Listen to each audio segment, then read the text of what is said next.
പ്രിയമുള്ളവരെ, ഭൂമി എല്ലാവരുടെയും അമ്മയാണ്. അവൾ തന്റെ എല്ലാ മക്കൾക്കും ആഹാരം, ജലം, പാർപ്പിടം എന്നിവ നൽകുന്നു. സ്വാർത്ഥരായ മനുഷ്യർ തന്റെ ആവശ്യങ്ങൾക്കായി പലപ്പോഴും ഭൂമിയെ ദുരുപയോഗം ചെയ്യാറുണ്ട്. പക്ഷെ മറ്റു ജീവജാലങ്ങൾ അങ്ങനെയല്ല. അതുകൊണ്ട് തന്നെ ഭൂമിയെ മനുഷ്യർ തിരിച്ചറിയുന്നതിനേക്കാൾ അധികം അവർ മനസ്സിലാക്കുന്നു. പല മൃഗങ്ങൾക്കും പക്ഷികൾക്കുമെല്ലാം ഭൂമിയുടെ കാന്തിക ക്ഷേത്രത്തെ തിരിച്ചറിയാനും അത് അവരുടെ യാത്രയ്ക്കായും മറ്റ് ക്രമീകരണങ്ങൾക്കായും വിനിയോഗിക്കാനും സാധിക്കും. ഈ കഴിവിനെ മാഗ്നെറ്റോ റിസപ്ഷൻ അഥവാ കാന്തിക ഗ്രഹണം എന്ന് പറയുന്നു. പലയിനം പക്ഷികൾക്ക് അവരുടെ കണ്ണുകളിൽ സൈറ്റോക്രോം എന്ന പ്രോട്ടീൻ അടങ്ങിയിട്ടുണ്ട്. ഇത് ഭൂമിയുടെ കാന്തിക വലയത്തെ തിരിച്ചറിയാൻ സഹായിക്കുന്നു. കടലാമകൾക്ക് അവയുടെ മസ്തിഷ്കത്തിലെ കോശങ്ങളിൽ മാഗ്നറ്റൈറ്റ് എന്ന ഇരുമ്പ് ധാതു അടങ്ങിയിട്ടുണ്ട്.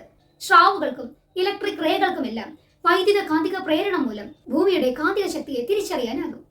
പലതരം ദേശാടന പക്ഷികൾക്ക് അവയുടെ മുകളിലത്തെ കൊക്കിൽ ഇരുമ്പ് അടങ്ങിയ വസ്തുക്കളുണ്ട്. ഇത് അവരുടെ യാത്രാവേളയിൽ ദിശ തെറ്റാതിരിക്കാൻ സഹായിക്കുന്നു. തന്നെയുമല്ല, പലതരം ആർത്രോപോഡുകൾ, മൊളസ്കുകൾ, ഷഡ്പദങ്ങൾ, സസ്തനികൾ, ഇഴജന്തുക്കൾ എന്നിവയ്ക്കെല്ലാം തന്നെ ഭൂമിയുടെ കാന്തിക പ്രഭാവത്തെ തിരിച്ചറിയാൻ സാധിക്കും.